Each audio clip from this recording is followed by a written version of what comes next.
Alana, congratulations on the documentary. Well, thank you. How you doing?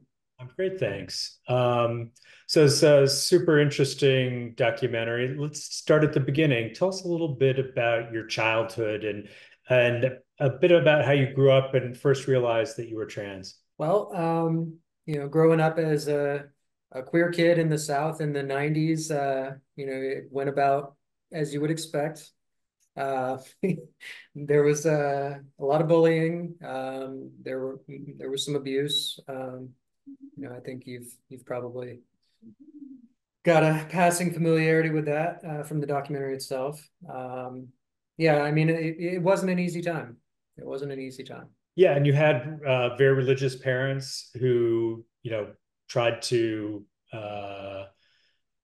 convince you out of your identity. What was that like for you? It was pretty miserable. They still go to church 5 times a week, and we haven't spoken since 2016. So yeah, it's a thing that still bothers me a lot, and I think everybody wants their parents to care about them, but you know, some of us don't have that luxury. Mm. You made the decision to join the Special Forces. Talk a little bit about your experience there and, what led you to join the Special Forces and what that chapter in your life meant to you.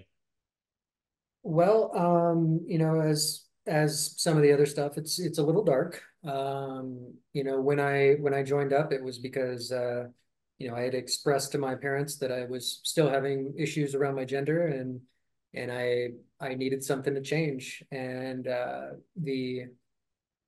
the sort of solutions that they had didn't really work for me. And I had told them, well, it was that, or I guess I'd just go get myself killed at war. And they seemed to feel like that was the preferable outcome. And, I went in under the 18 X-ray program, which took people straight off the street to go join, go try for special forces. And I figured that was the best way I could guarantee I'd make it to combat.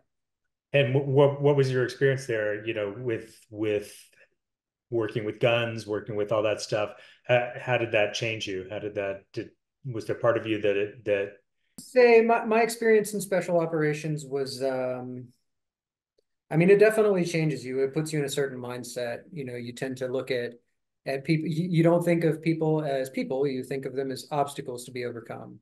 And that being what the job was, it was. You sort of. I would say this is probably the case for most combat soldiers. There's a sort of dehumanization not only of the enemy but of yourself as well. And I definitely that it definitely impacted me. Mhm, Nobody comes through it entirely unscathed. mhm. And afterward, you came home and you said you went through a period where you really decided that you wanted to go through with the surgery and commit to your identity. I mean, for me, transition wasn't just about having surgery. I didn't really think I would ever have access to it, and when I did have surgical interventions, it kind of fell into my lap unexpectedly. But as far as like transitioning socially, just presenting myself to the world as who I am, like, yeah, that I had pretty much reached the point that as terrified as I was of it, I didn't have anything else to lose. So yeah, it was kind of the make or break moment for me. Hmm. And you go through this period where you become more political. During the rise of the Trump years, you moved to Portland. Talk a little bit about that experience and your activism against these anti-trans measures being supported by Trump and his followers. I would say that my growing political activism and sort of political consciousness, um, I just became aware that my struggles were entwined with, other communities. Trans people aren't an island, nobody is. I would say, working class struggles, the struggles of Black people in America, the struggles that immigrants face, the anti-Muslim sentiment here.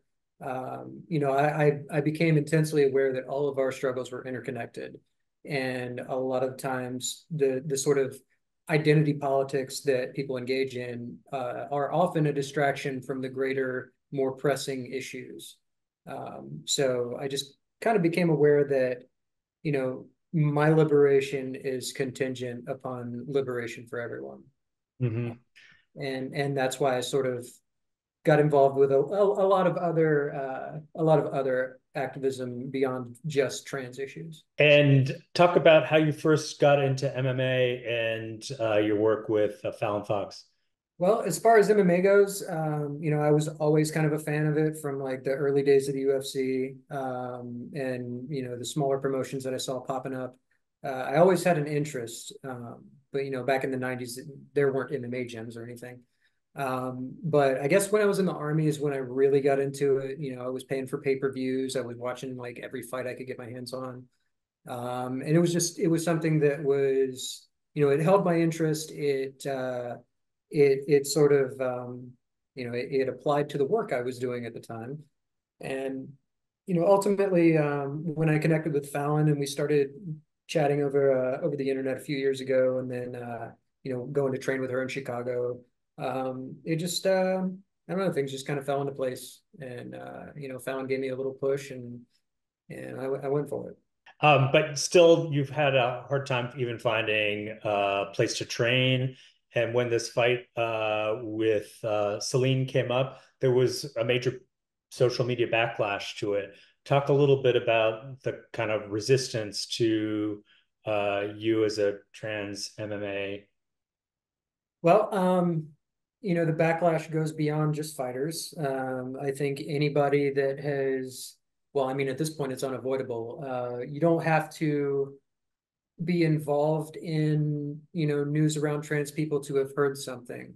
The problem is that there's a full-blown moral panic around trans inclusion in sports, and not just sports, but like in public life. Like there's yeah, it's just full blown moral panic. It's like Dungeons and Dragons being satanic.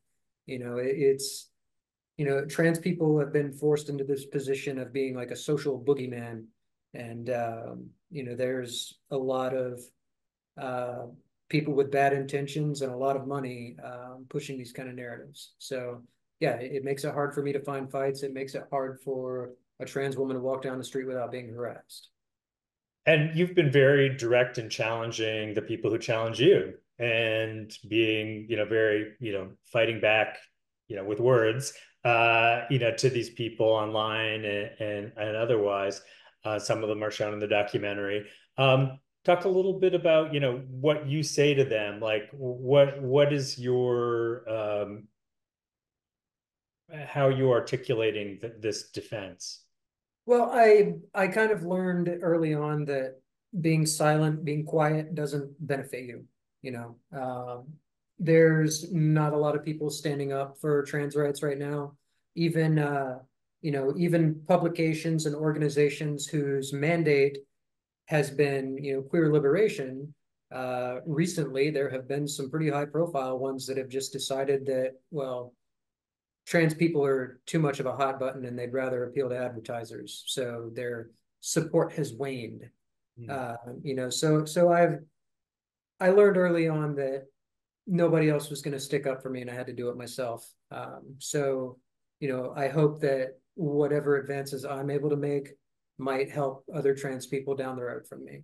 Um, but as far as the personal stake, there's no incentive for me not to fight back. Alana, thank you so much for sharing your story with us, and congratulations on the documentary. Well, thank you. Thank you. Thanks for watching the You Interview channel. With over 3,000 original celebrity videos, we have one of the largest collections of celebrity interviews anywhere. So remember to like and comment on our videos and subscribe to the channel. If you want to get more involved, you can become a member of the channel. Membership has its perks. You can see exclusive celebrity videos and get the opportunity to ask our celebrity guests questions. We can't wait to hear from you.